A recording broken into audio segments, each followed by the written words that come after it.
سلامونه ملګرو، هیله ده چې جوړ او روغ به یاست. خدای دې وکړي چې د روژې مبارکه میاشت مو تر دې مهاله په خوشحالۍ سره رسولي وي. د دندې د موندلو او د سی وي یا هم د رزومې د لیکلو پر دریم درس باندې نن کار ترسره کوم. په تیرو 2 درسو کې موږ پر دې باندې خبرې وکړلې چې یو څوک څنګه کولی شي چې یو دنده پیدا کړي، چې په هغو کې مو د اتو هغو پروسو څخه بحث وکړي او خبرې مو پر وکړلې چې یو څوک که چیرې هغه اته پروسې طی کړي نو کولی شي چې یو دنده پیدا کړي. او همدارنګه مو پر دې باندې هم خبرې وکړلې چې سی وي څه شي ته ویل کېږي او رزومې څه شي ته ویل کېږي او د دې دوو ترمنځ فرق څه شي دی.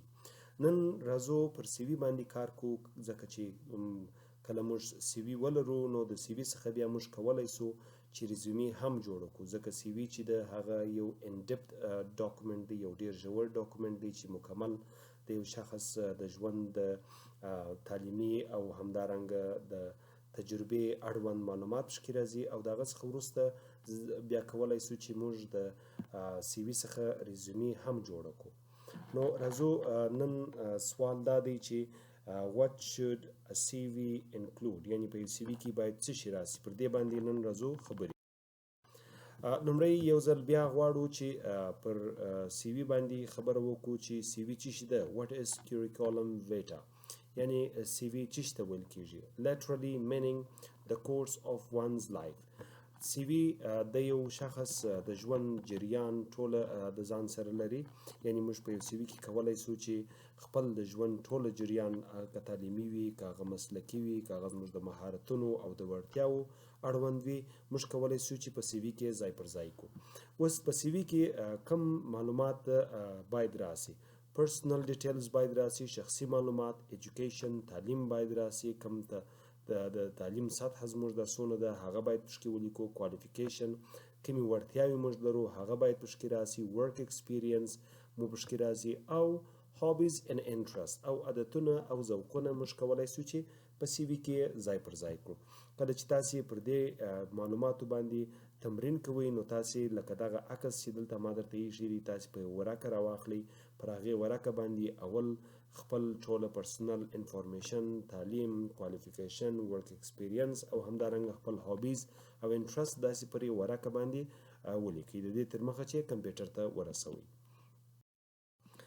بل چې ډیر مهم خبره ده چې تاسې باید په یاد ولرئ، a CV is your way of saying. ستا سی وي باید یو داسې پیغام ولري د ځان سره. کله چې تاسې سی وي جوړه کړئ یو داسې پیغام باید سی وي ولري. hey this is me, I could make a contribution to your business. هر هغه څوک چې ستاسې سی وي ګوري هغه ته باید یو داسې پیغام ستاسې سی وي ورکړي چې تاسې ورته ووایاست چې زه هغه څوک یم چې کولی سم ستاسې و بزنس یا ستاسې و تجارت ته مرسته ورورسوم یا کنټریبیوشن ورته وکړم. sounds easy right، یعنی دا یو اسانه کار دی. اسانه کار دی که چیرې موږ د خپل سی وي همداسې ورته جوړه کړو. اوس راځو پر دې باندې خبرې کوو چې a CV should، په یو سی وي کې باید څه شي وي. a CV should persuade the selector that you are worth interviewing by providing. یو سی وي یا هم ستاسې سی وي باید یو سلیکټر یا انتخاب کوونکي و دې ته وهڅوي تر څو هغه په دې فکر کې سي چې تاسې د انټرویو کولو وړتیا لرئ، خو په دې شرط سره چې ستاسې سی وي دغه 3 پیغامو تر هغو ورسوي. لومړی evidence that you have the knowledge, skills and ability to do the work. باید یو داسې پیغام تر هغه کس چې ستاسې سی وي ګوري تر هغه پورې ورسوي چې تاسې د دغه اړوند بس چې تاسې اپلای ورته کړی دی د دې اړوند نالج پوهه لرئ، سکلز لرئ، مهارتونه لرئ او همدارنګه تاسې د دې توانایي یا ابیلیټي لرئ، یعنی تاسې لکه د کوم شی چې دی لغات چې دی، یعنی تاسې باید دا ورته وښیئ چې تاسې څه شي او څه کولی شئ. دوهم شی ستاسې سی وي باید چې اجرا کړي هغه دا دی evidence that you are sufficiently motivated to do the work، یعنی want، یعنی تاسې باید په د سی وي کې دا تر هغه کسه پورې دا پیغام ورسوئ چې تاسې په مکمل ډول سره هڅول سوي یاست چې تاسې دغه کار غواړئ چې ویې کړئ، یعنی ستاسې غوښتنه مهمه ده چې تاسې د دې کار تقاضا لرئ. بل evidence that you will fit the culture and lifestyle demands of the work environment. بل خبره دا چې هر دنده، هر بست خپل ځان ته خپل کلچر، خپل لایف سټایل لري چې باید هغه هم تاسې په نظر کې ونیسئ. اوس که د مثال په ډول سره په پنجوایي یا په ژړۍ کې په باغونو کې یو دنده وي، نو د دې پر ځای چې یو خور هغه ته اپلای کړي، دا ښه دی چې یو نارینه و دې ته اپلای وکړي، په دې پوزیشن باندې کار وکړي. همدارنګه نور داسې ډېر نور موضوعات شته چې هغه په کلتور او د لایف سټایل پورې اړه لري. تاسې باید د بست او په کوم ځای کې چې تاسې کار کوئ د هغه چاپېریال ته تاسې وګورئ، د هغو کلتور ته وګورئ، او دغه درې شیان چې دلته ذکر شولی، یو کن دی، بل وانټ دی، بل فیټ دی.